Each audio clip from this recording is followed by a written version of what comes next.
would be even undignified for me to reason with a person who is punching a dog. So, Just a quick question here. What do you think is happening to the male calves in the dairy industry? I have no idea. Actually, don't know. There was this friend of mine who said that he likes to de-stress himself by hitting dogs. What do you think about this situation? I mean, the situation what you explained is absurd in itself. Yeah. Because the fact is that in the world there is just one species which has been given as much brain power as us humans, Very true. and it is for us to preserve the planet because of that brain power. But obviously, the world has not evolved the way we wanted to. Humans are actually destroying flora and fauna more than we wanted them to. So that is very absurd because it should be like rather the protection should go towards the animal. I'm sure you are asking. I mean, I'm aware. I'm a very ardent animal lover, so I know why you asking me that, because that happens. That is very commonplace. I don't support it anyways. I mean, it's not something should be encouraged, and in fact, they should be told that you're not supposed to do this. It's not right. I mean, how do you get pleasure out of hitting some living being? I mean, it is a living being after all. Let's do a role play. Let's say I'm the person who's doing it, and I'm ready to have a discussion with you. If you convince me, I'll not do it anymore. Yeah. So you said it's not right. So just would like to ask you, why is it not right? See, I'm not sure if I'll be good at this, but they have emotions as well, and I don't think any of us, we are not having any right to hurt another animal or any living creature just for our own pleasure. I mean, who gave us that right? Very true. Humans, we think, so I am a student of sustainability management, and I've studied about the different school of thoughts behind like anthropogenic activities and how we think that we are charged of the planet and the resources, and we can, use them all for our own benefits. But no, we should be more of ecocentric and biocentric, and we should actually support other creatures. Only then we can harmony we can live in this planet. But You said you'll not be good at this. You're doing absolutely fine, actually, better than fine. And you used some words which I particularly liked. One, you said that we don't have the right. Second, you said that they have emotions, which I think what you are trying to say, that they are capable of feeling pain and suffering. So we should not inflict that on them. And also, since because of your background, you said that we have this anthropocentric ideology, right? Instead, we should think about all sentient beings and try to coexist with them and not to dominate them, right? I've captured your pointers correctly, right? Hypothetically, let's assume that I'm the person. Right. What will you tell me so that I don't participate in this form of dog abuse?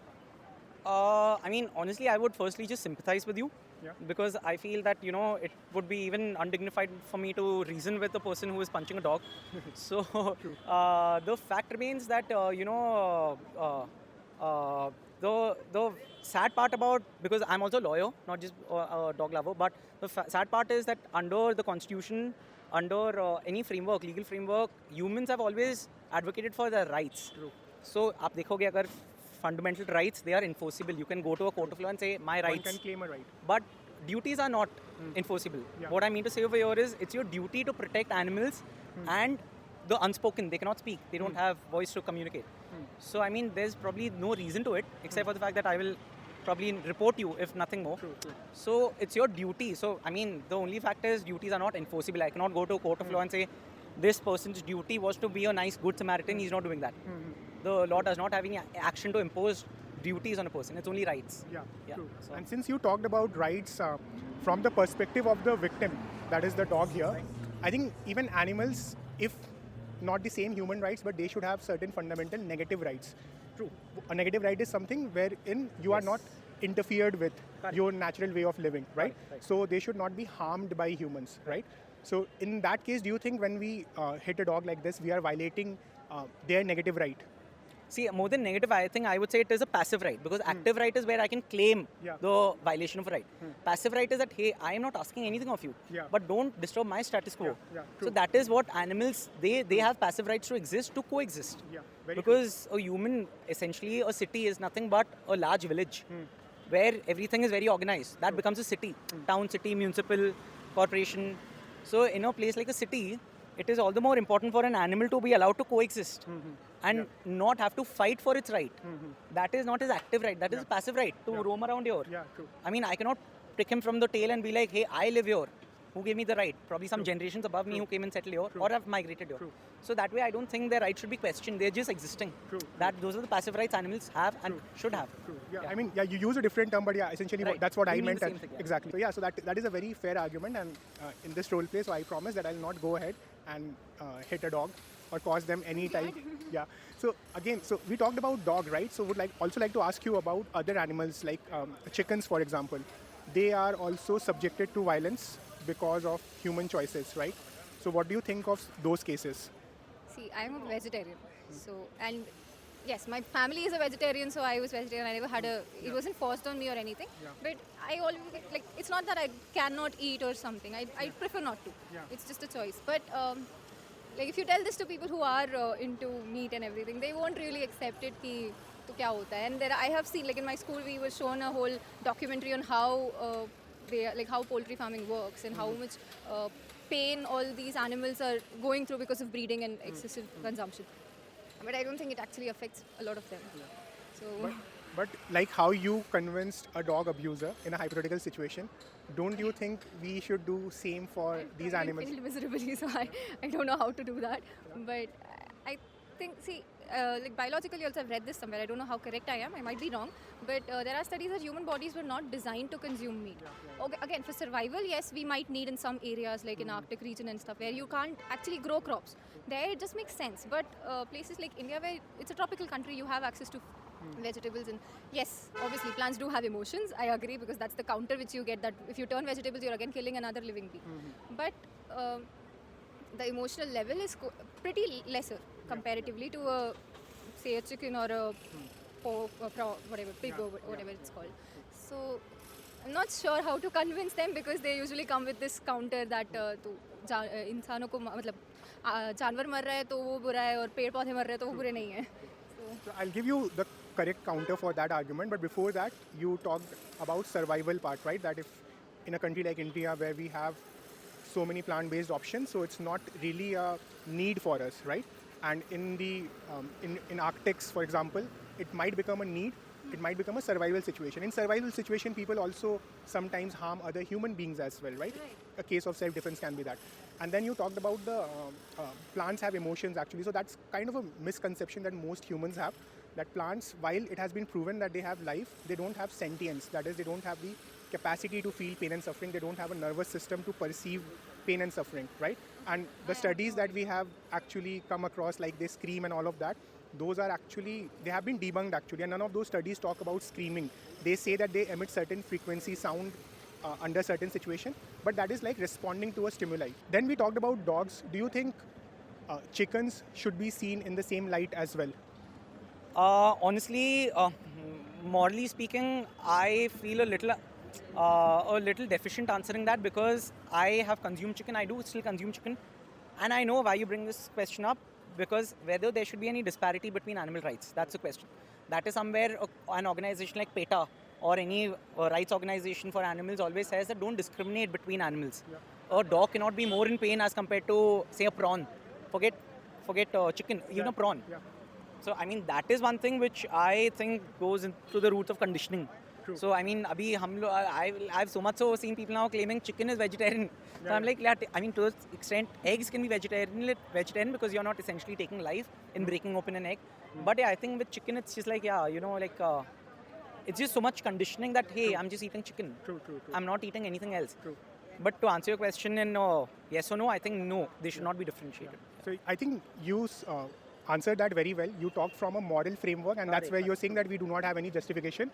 But then we have been habituated or conditioned in a certain way, so that we have normalized the violence against chickens, right, or other animals. But at that point, I would also like to bring it to your attention that and now you progress in the society, you learn one thing, that at the end of the day, why I brought about morality is because something like a chicken, something like, eggs, for the poor people, they are a lot more accessible source of protein than for us middle and upper middle and rich people who say that, hey, I can get my plant protein. I'm getting protein out of tofu, I'm getting protein out of soya, out of paneer. They are more expensive. So somewhere I feel, I mean, if chicken in 150 rupees is giving a poor family and its members proper source of protein, then that is where the morality comes in, that obviously the animal, you are taking a life, but that's where the food chain comes in. We are higher up the food chain. Yeah. So a couple of things there. One you talked about the accessibility issue, right? And that is a separate discussion because accessibility is not just about animal protein, but the accessibility issue is more about the food in general in certain parts of the country or Survival of the fittest. certain parts of the world as well, and that needs to be solved. Yeah. However, a person like people like us, and I'm assuming that we come from similar levels of privilege, we can never say that this is a constraint of a person who's poor. Hence, it becomes justified for people like us to abuse animals. You get my point, right? Exactly. That is one thing. That is where, like, that concept of creamy layer, privilege should not claim for more privilege. You are already privileged. So as a privileged person, I cannot be like, Then do you think you should give up your privilege of consuming animals? I think, that's why I feel somewhere or the other, a lot of people in the world have moved to vegetarianism, have moved to veganism. Vegan is again taking it even a step further. But I think somewhere or the other, one ideally ought to, in your evolution as a man, as you age, ought to hit realization that, every pleasure cannot be derived out of consumption, like out of eating or out of beating. You do not participate in animal cruelty because of the way you have been brought up, right? When it comes to food consumption, yes, no. Maybe there are other things that I consume, buy or purchase that might be involved in animal cruelty and I'm not aware of them. Very true. Could be, but consciously I make an effort to not do that. True. Yeah, so there's this thing. One is direct contribution and one is indirect contribution. What you are referring to is the fact that we essentially live in a very complicated, interconnected global world where sometimes we don't know that the products that we are using, it might be a result of cruelty, can be animal cruelty, can be human cruelty as well. But if you know something and then consciously you will make the choice not to participate in that, right? But when we are non-vegetarians, we are directly participating in that form of cruelty, right? But as a vegetarian, do you consume dairy products? I do. You have any idea why I'm asking this? Yeah, I clearly have. I feel like a hypocrite right now, but yeah, I do. That's okay. I mean, you don't have to feel like a hypocrite because more often than not, this is not something that we have been educated on, right? This is a subject it's not taught anywhere. We only through conversations like this I we feel come like to a know of it. hypocrite because I am aware of what can happen, like for milk production also, what happens. I For am example, aware. can you tell me like what all happens in milk production? So impregnating the cows just for milk production, all of that. So I don't consume milk directly, or I'm not I don't do it habitually. I don't have a habit of it, but rarely I do. Like occasionally, once in a month, I have curd or something like that. But cheese and paneer and stuff like that. Again, rare. Yeah. But even like consuming it once in a week or every day, I mean, the stance against violence is still the same, right? If we know something is abusive and is causing pain and suffering to a sentient being, we should completely refrain from it, right? But then there is something which is directly in our control, right? For example, not eating a chicken or not eating a fish is directly in my control. That is something which I am causing directly, right? We can stop that, right? Of course. So there's this very famous English saying which goes like, you can't carpet the entire world. Yeah. What you can do is you can wear your own slippers. Yeah, true. So, that's what you're also saying, that instead of I taking, a world view and a stance against the world who's consuming X, Y, Z, everyone has their own circumstances, own limitations. Yeah. I, from my end, if it is possible for me, I can at least do my bit to stop animal abuse or contribute to their sustainment. Yeah. So I think stopping animal cruelty comes first because first we should not participate in any form of oppression. Or advocate. Yeah. And then take one step ahead and advocate for the cause, right? Yeah. So then do you think you will consider going vegan? I I've considered, if not already, as we talk, I've already considered in the past. I've turned to, so I'm currently, there's a term called pescetarian. I'm not sure if you're aware of it. I'm aware of it. Right, so I wasn't aware of it until somebody made me realize you're a pescetarian. I said, wait, I eat fish because I think there are certain nutrients from fish which I cannot from whatever, like XYZ health reasons. So yeah, currently I've given up at least meat. And that came from a place of realization. I felt that, and I'm a pet parent. I'm a parent to 2 dogs. Okay. So I think there also somewhere or the other, as a pet parent, you get so riled up if your dog is in pain. Yeah. So I think that made me realize that, hey, any animal at the end of the day would be in as much pain. Yeah. And since you are a pescatarian, so I would like to bring this up that now we have a scientific consensus that even fishes are sentient beings capable of Exactly. feeling pain and suffering. Exactly. Right? I've read that, yeah. There's a very good documentary made on the subject as right. based on that research. Okay, I see. Yeah. So what is stopping you from going complete vegan? From complete vegan, Yeah. I think nothing is stopping me, but I think I'm approaching things, like in my mind at least, I haven't yet had cogent reasons to become vegan, as much as it may be academic or non-academic, but I think my life is currently just another urban youth life where, you're not having enough time in the day to stop and think, hey, what should I eat? It's just go meal to meal life. Yeah, I mean, I get it that if we want to change our eating practices or our lifestyle for that matter, there will be some level of inconvenience. Completely get that, right? And we are so busy with our own life, we sometimes don't think about it, right? But then the question here is that what do you weigh more? Like the inconvenience that we have to go to change our lifestyle, which will not take more than 2 weeks or so, versus the life that animal is subjected to because of our choices. Not changing our lifestyle again becomes a question of privilege only, right? Absolutely, absolutely. 100%. But that's why I feel a lot of these things stems from the cities and are getting decentralized. Where I mean, there are right-minded people who don't look at the world in terms of black and white and money and non-money. There are people who are doing things like ethical farming, ethical dairy production. So I mean, it does seem a far-fetched idea of anything being ethical. But then there are some people who realize that, hey, I mean, 80 years, you can't just come to Earth and exploit and then get to the next life. There are some people who are actually making an effort.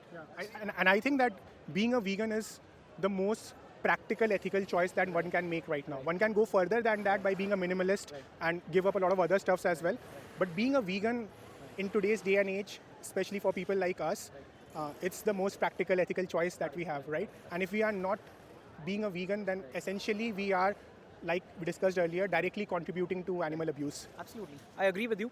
But I think we'll have to sit over a coffee to have this discussion in a more elaborate manner because I'm so sorry, I'm a little short on time and I'll have to... No worries, no worries. Feel free to reach out. So I'll just introduce myself. Just a quick question here. What do you think is happening to the male calves in the dairy industry? I have no idea. I actually don't know. Yeah. But if you that's okay, and I'll explain what happens. But if you think about it, male calves are no use in the dairy industry, right? In earlier days, they were used in plowing the field and stuff like that. But that also you don't. One guess could be maybe slaughterhouses. That's the perfect guess actually. Yeah, and one can reconcile the fact that India happens to be one of the largest leather and beef exporters in the world, and it's not a coincidence that India is also the first-rank consumer of dairy, right? So they are interlinked. In fact, Dr. Verghese Kurian, who is considered the father of white revolution, has categorically said that dairy industry and beef industry have to coexist together because dairy means that the cows and the buffaloes are entering the system at a super fast pace. So we also need a system where they exit, right? And hence the two of them work hand in hand. And then what do you think is happening to the mother once she's incapable of giving milk? So they are impregnated first time at the age of 1.5 years old and they give milk up to the age of 9 or 10. They can give up to 13 years old, 14 years old also, but because of the constant cycles of pregnancy, their body is incapable after 9 or 10. So what do you think is happening to them? They live up to 20 years old. So from what I've heard and I've seen, most of them are abandoned by their owners and some are also sent to slaughterhouses. So those are the two things I am aware of. Exactly, that's true. There are three things actually.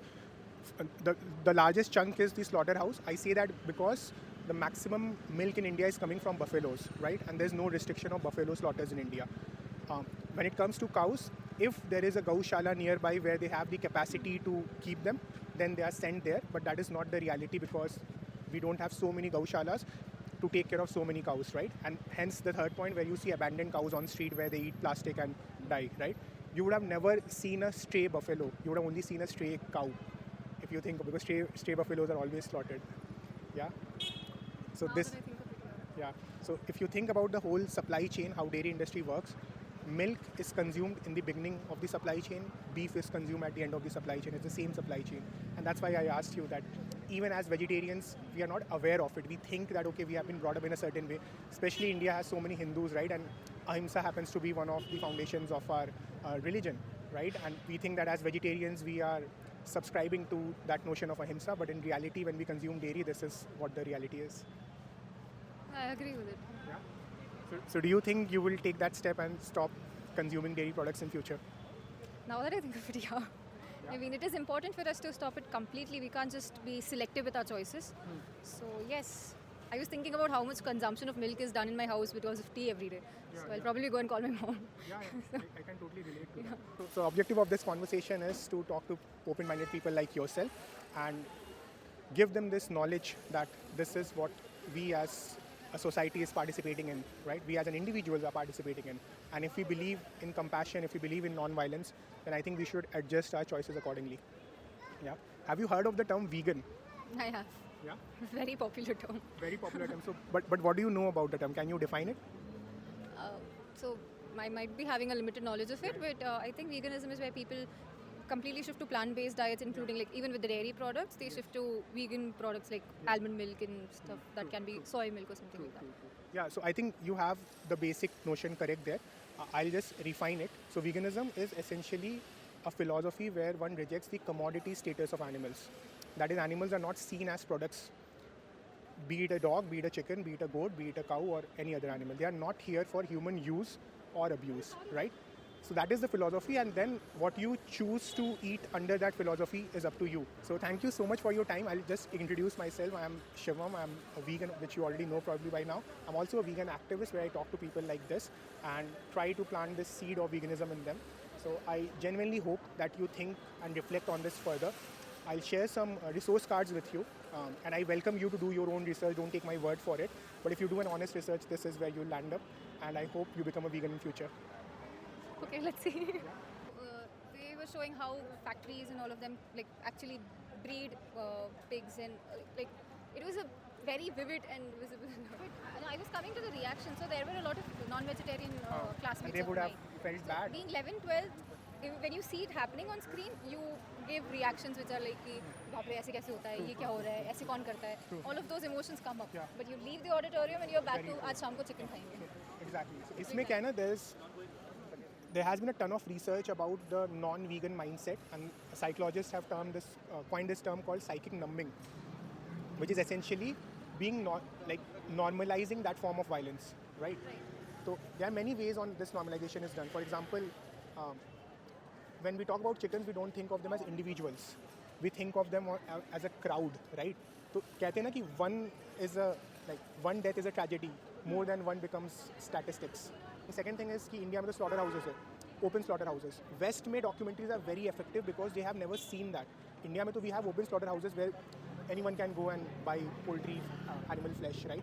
So India में तो you would have seen रास्ते में. अच्छा वैसे दुकानें. हाँ दुकान है. So that's what I meant. Yeah, open slaughterhouse means that you can see it from outside. West में you can't see. It happens inside closed doors, right? So Like it does now in supermarkets, they have started. yeah, supermarket में you get enclosed part where- exactly.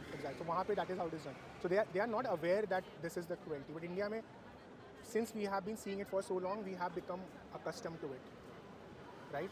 But by default, a child is always a vegan. Violence is a learned trait, right? And इस पे भी बहुत सारा research हुआ है that animals पे जो violence हम करते हैं, from there we get ideas on how to do violence on humans, right? So it's very abusive. It's very abusive. Whatever I said about dairy industry, that is how it is. I didn't get into, because you're a vegetarian, so I didn't get into the details of how they are killed. Like you might feel pukish if I get into the details. That is how it is. Yeah. Fine then. Thank you so much for your time, and hope you make that switch. Feel free to reach out if you have any queries on how to replace taste quotient, nutrition, and stuff like that.